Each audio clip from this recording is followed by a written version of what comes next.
नमस्कार दोस्तों, कैसे हैं आप सब लोग। उम्मीद करती हूँ आप सब लोग ठीक होंगे। आज मैं फिर हाजिर हो गई हूँ एक नई जानकारी के साथ। दोस्तों, आज मैं बताने वाली हूँ, जीवन में हर किसी के कुछ न कुछ परेशानियाँ लगी रहती हैं, तो इन उपायों को करके हम अपनी परेशानी दूर कर सकते हैं। कुछ उपाय लेके आई हूँ, वीडियो के अंत तक अवश्य बने।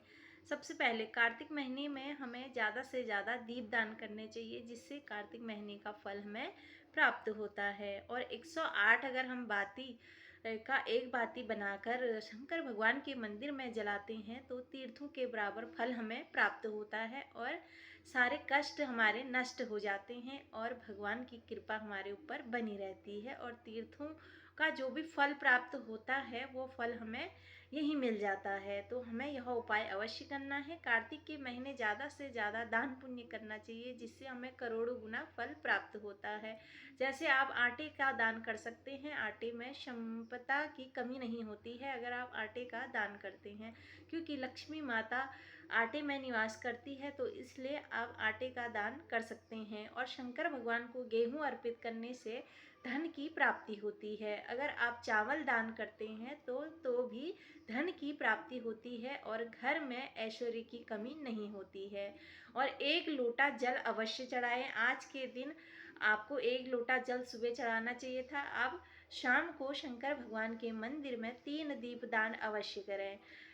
गौरी शंकर के नाम, कार्तिक के नाम और गणेश भगवान के नाम, तीनों के नाम आप 3 दीपक अवश्य लगाएं, जिससे उनकी कृपा प्राप्त हो। और एक अशोक सुंदरी के नाम का भी घी का दीपक आज लगाने से करोड़ों गुना फल की प्राप्ति होती है। यह अगर कार्तिक के मास में आप पूरे महीने करते हैं तो आपको करोड़ों गुना फल प्राप्त होता है और भगवान की कृपा दृष्टि आप पर लग जाती है। तो क्या होता है, देव उठ गए हैं और आप अगर ज़्यादा से ज़्यादा दान पुण्य करते हैं तो उसका करोड़ों गुना फल हमें प्राप्त होता है। तो गौदान भी आपको करना चाहिए। गौशाला में आप क्या कर सकते हैं, कुछ दक्षिणा दे सकते हैं, दान में दक्षिणा दे सकते हैं, या आप घास का भी दान कर सकते हैं। रोटी, आटा, अनाज, जिसका आप चाहे उसका आप दान कर सकते हैं, तो उसका भी करोड़ों गुना फल की प्राप्ति हमें होती है। और आपको क्या करना है, एक दीपक शाम को बेलपत्री के पेड़ में लगाना है और एक आंवले के पेड़ में लगाना है और एक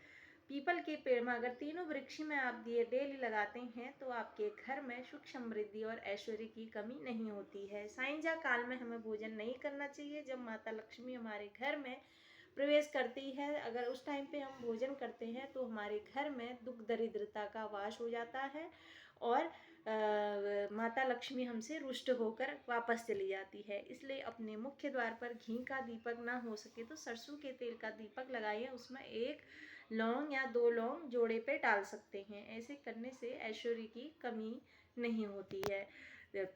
आप अपने मंदिर में कपूर अवश्य जलाएं। अगर हम कोई भी पूजा करते हैं तो कपूर जलाने से वह पूजा का फल प्राप्त होता है, इसलिए हमें कपूर अवश्य जलाना चाहिए। अगर हमारे घर में नकारात्मक ऊर्जा बहुत ज़्यादा फैल गई है तो हमें पता कैसे चलेगा, एक के बाद एक बीमार हो रहा है, एक के बाद एक परेशानी आ रही है, आमदनी 1 रुपया है, खर्चा ज़्यादा हो रहा है, तो हमारे घर में नकारात्मक ऊर्जा का संचार है। इसलिए हमें क्या करना है, नकारात्मक ऊर्जा को दूर करने के लिए कपूर और लौंग अवश्य जलाने हैं चारों कोनों में। जहाँ अंधेरा रहता है वहाँ नकारात्मकता ज़्यादा रहती है, इसलिए आपको जहाँ अंधेरा रहता है वहाँ कपूर लौंग अवश्य जलानी है, जिससे नकारात्मकता दूर होती है और सकारात्मक ऊर्जा का हमारे घर में क्या हो जाता है, संचार हो जाता है, जिससे घर में सकारात्मकता बनी रहती है और घर में खुशियाँ आने लगती है। इसलिए कपूर और लौंग अवश्य जलाएं।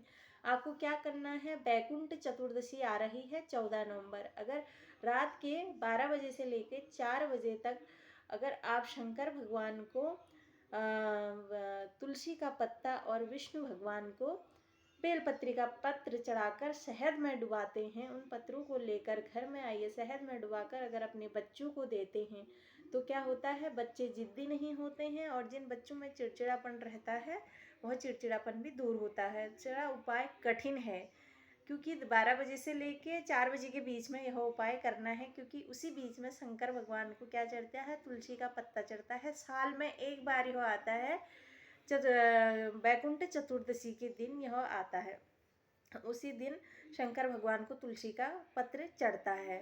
और बाकी दिन नहीं चढ़ता है। अगर बाकी दिन हम शंकर भगवान को तुलसी का पत्ता चढ़ाते हैं तो उसका हमें करोड़ों गुना पाप मिलता है, पाप के भागीदार हो जाते हैं। इसलिए बाकी दिन तुलसी नहीं चढ़ती है। और बेलपत्र हम गलती से भी तुलसी के पेड़ में मत डालें, उससे हमें क्या है, पाप चढ़ता है और हम पाप के भागीदार होते हैं और माता तुलसी हमसे रुष्ट हो जाती है। इसलिए बेलपत्री शंकर भगवान का चढ़ाया हुआ जल तुलसी के पेड़ में न डालें। और यह बैकुंठ चतुर्दशी के दिन ही होता है, केवल तुलसी का पत्ता शंकर भगवान को चढ़ता है और इसका करोड़ों गुना फल प्राप्त होता है और असर भी बहुत जल्दी बच्चों में दिखाई देता है। यह उपाय आपको करना चाहिए बैकुंठ चतुर्दशी के दिन। और शरद पूर्णिमा के दिन और कार्तिक पूर्णिमा के दिन आपको क्या करना, चंद्रमा को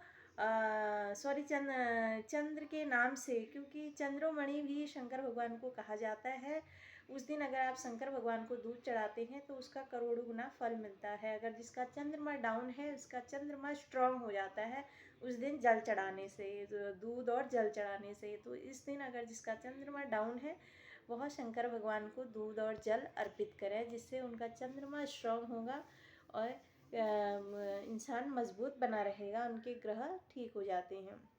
अपराजिता का फूल शंकर भगवान और विष्णु भगवान को अति प्रिय है। अगर कार्तिक के महीने में अपराजिता का फूल अगर भगवान को अर्पित किया जाता है तो भगवान अति प्रसन्न होते हैं और आपके ग्रह दोष भी कटते हैं। जैसे हमें शनि ढैया से अगर हम परेशान हैं साढ़े साथी, तो अगर शनि देवता को हम अपराजिता का फूल चढ़ाते हैं उससे भी हमारे शनि ठीक होते हैं। माना जाता है, शास्त्रों में ऐसा वर्णन है कि अपराजिता का पुष्प क्या होता था, स्वर्ग में होता था, उसको धरती पे लाने वाले शुक्राचार्य थे जो अपराजिता के पेड़ को धरती पर लाए। इसलिए अपराजिता के पेड़ को अगर हम घर पे लगाते हैं, अगर उसकी बेल तेजी से बढ़ती है तो हमारे घर में धन और बरकत भी तेजी से बढ़ता है, ऐसा शास्त्रों में वर्णन मिलता है। मैं भी पढ़ती हूँ, तो इसलिए मैं जानकारी लेते रहती हूँ, बुक पढ़ती हूँ। तो आप भी पढ़िए और आपको भी जानकारी होगी। तो आप लोगों के साथ आप लोगों से शेयर इसीलिए करती हूँ ताकि मैं सोचती हूँ कि मेरे साथ साथ मैं लोगों को भी बताऊँ कि पुस्तकों में और स्कंद पुराण में, शिव पुराण में और बहुत सारी ऐसे पुराण हैं जिसमें उल्लेख मिलते हैं, बहुत सारे उपाय लिखे रहते हैं जिन उपायों को कर कर हमारे जीवन में सुख समृद्धि आती है। तो कुछ उपाय तो मैं नहीं कर पाती हूँ क्योंकि मैं छोटे बच्चे हैं, अपने बच्चों में मैं नहीं कर पाती हूँ, तो आप लोगों के साथ शेयर कर लेती हूँ, थोड़ा सा टाइम निकाल लेती हूँ कि आप लोगों को मैं बताऊँ, क्योंकि मुझे अच्छा लगता है, पढ़ना भी अच्छा लगता है। जब भी मुझे टाइम मिलता है तो मैं थोड़ा सा टाइम निकाल कर पढ़ती हूँ और आप लोगों के साथ शेयर करती हूँ। आप लोग भी पढ़िए और जानकारी लीजिए और इन उपायों को करिए, अवश्य करिए।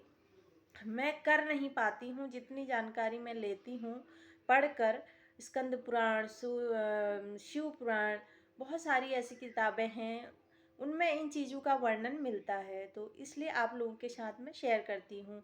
पंडित प्रदीप मिश्रा जी, वो बहुत अच्छी बातें बताते हैं, उनके बताए हुए उपायों को अगर आप करते हैं, वो भी स्कंद पुराण की उपाय बताते हैं, अगर उन उपायों को आप करते हैं तो आपके जीवन में ज़रूर सुधार अवश्य होगा। अगर जिनकी नौकरी नहीं लग रही है, स्कंद पुराण में मैंने पढ़ा था, जिनकी नौकरी नहीं लग रही है, अगर वह यह कामना करते हुए 7 बेलपत्र अगर तोड़ के लाते हैं सोमवार के दिन और लाल कपड़े में बांध कर अपनी तिजोरी में रख देते हैं या कहीं लॉकर में कहीं भी छुपा के रख देते हैं, वह 1 महीने बाद उनकी मनोकामना पूर्ण होती है, ऐसा स्कंद पुराण में वर्णन मिलता है। चलिए फिर मिलती हूँ नेक्स्ट वीडियो में नई जानकारी के साथ। आपको मैं जानकारी देते रहूँगी, जितना मैं लूँगी, भले ही मैं ना कर पाऊँ, आप लोगों के साथ शेयर थोड़ा सा टाइम निकाल के आप लोगों को मैं अवश्य बताऊँगी। फिर मिलती हूँ, तब तक के लिए राधे राधे। अगर आपको मेरी वीडियो अच्छी लगती है तो लाइक करें, शेयर करें और सब्सक्राइब अवश्य करें।